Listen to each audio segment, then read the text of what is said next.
So officials from this group of provinces who are involved in this development plan say that it is safe and it's reliable and it's clean, and this is the only way that we're going to get to net zero before 2050. What would you say to that?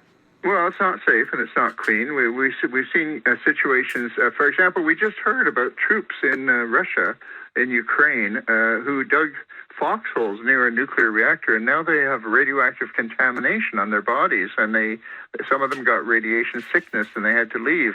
The problem is that nuclear is not clean. It produces hundreds of radioactive materials which become pollutants. Some of them are released into the environment, and that's true with the small ones as well. And they become radioactive waste themselves. Even the buildings can become radioactive waste. In fact, I just finished yesterday putting in a report to the Canadian Nuclear Safety Commission about the $700 million fund that has been put aside to decommission the Point Lepreau reactor eventually, to take it apart.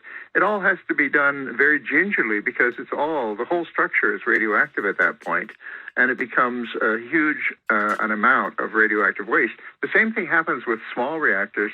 You know, yesterday I heard Professor Hassein's talk, and he said that there are three letters: S, small, M, modular, R, reactor. He left out the letter N. Small Modular Nuclear Reactor. And the reason they don't like to talk about the nuclear part is because that's where the problem is. The problem is it's not clean. It produces waste that lasts for hundreds of thousands of years.